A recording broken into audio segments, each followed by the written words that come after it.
যেটা এতদিন জানতাম যে সিনা চাক, নবীজির এই যে বুক ফেড়ে জমজমের পানি দিয়ে ধুয়ে পরিষ্কার করে আল্লাহ তার উপরে আবার বসিয়ে দিয়েছিল। আপনার একটু চিন্তা আসে না যে নবীজির অন্তরের ভেতরে কি পাপের কোন কালিমা ছিল যে যেটা জমজমের পানি দিয়ে আল্লাহ ধুয়ে দিয়েছে? আর আপনি এই হাদিস পড়েন না, সুবহানাল্লাহ পড়েন, চিন্তা করেন না কেন? বিশ্ব নবীকে আল্লাহ জানিয়েছেন মা তাকদ্দামা মিন যামবিহি ওয়া মা তাআখার, তার আগে এবং পরে কোনো গুনাহ নেই। ওনার যদি গুনাহ না থাকবে তোমার বুক চিরে কোন কারণে ওইটা বের করে ধুয়ে দিলে সব মানব। ঠিক কথা বলেছেন সাহেব। জিনার নূর দিয়ে আসমান জমিন সৃষ্টি করা হয়েছে, জিনার নূর ব্যতীত একটি বালুর কণার পয়দা হয় নাই। জিনাকে আল্লাহ পাক রব্বুল আলামিন সৃষ্টির জগতে রহমতের স্বরূপ প্রেরণ করেছেন। ওয়ামার সালনাকা ইল্লা রাহমাতাল লিল আলামিন। তিনি আবার গুনাহগার হয় কি করে? আর গুনাহগার যদি হইতো তবে না তিনি সিনা সাফের একটি অংশ দাঁড়াইতো, তো তিনি তো গুনাহগার নয়। সিনা সাফের যে অংশ হাদিসটা আছে নবী মুহাম্মদ রাসূল সাল্লাল্লাহু আলাইহি ওয়াসাল্লামের সিনা সাফ হয়েছে, এই সিনা সাফটা বর্তমান জহি হাদিসে বা বাতিল হাদিস হিসাবে বোঝানো হয়েছে আর কি, যেটা বোঝানো হয়েছে। অথচ এটা আমরা লিখে সিলেবাস ভুক্ত আলেম তারা আছে, জিজ্ঞাসা করেন এটা লিখে পাশ করিস। আমি কামেল পাশ করেছি এটা লিখে, কারণ না হয়তো নাম্বার দেবেন। তাহলে আপনি জেনে শুনে একটা মিথ্যাকে সেখানে লেখাটা উচিত হয় নাই, কারণ লেখাপড়ার একটা বিদ্যার অংশ, একটা পবিত্রতার অংশ।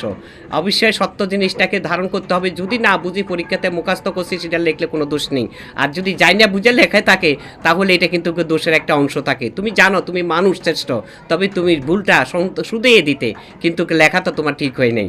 যাই হোক, আমি যেটা বলতে বা বুঝাইতে চাচ্ছি, বুঝতে চাচ্ছি, সেটা হচ্ছে নবী তো সম্পূর্ণভাবে নিষ্পাপ, পবিত্র, যে পবিত্রতার মাধ্যম দিয়ে আল্লাহর পরিচয় হয়েছে, পবিত্র কোরআন নাজিল হয়েছে। তিনার তো অন্তত নামাজ রোজার দরকার ছিল না, তবে তিনি নামাজ রোজা কেন করলেন? তিনি যদি নামাজ রোজা করেছেন উম্মতগণকে বোঝানোর জন্য, অভ্যাসের রাস্তায় আসার জন্য, বিশ্বাসের রাস্তায় আসার জন্য, তাহলে এটা এমন একটা জিনিস। তবে নামাজ রোজাটা হলো শরীয়ত, আর সিনা সাফের যে অংশটা সেটা হলো মারফতের অংশ। বুঝতে হলে অবশ্যই আত্মার জগতে যাইতে হবে। যেমন একটা মানুষের জিন্দিগি থাকা অবস্থায় মৃত্যুবরণ করে রুহের জগতে, সে জানতে পারতেছে, দেখতে পারতেছে আমাকে কবরের মধ্যে শোয়ে দেওয়া হয়েছে, কিন্তু মাটি পড়তেছে আমার উপরে দিয়ে, আমি দেখতে পারতেছি, আমি ভয় পেয়েছি, আমি চমকাইয়া উঠলাম, হঠাৎ করে দেখলাম আমি শোয়া, বিছনার মধ্যে শোয়া। এটা একটা আত্মা বা রুহের জগতের একটা খেলা।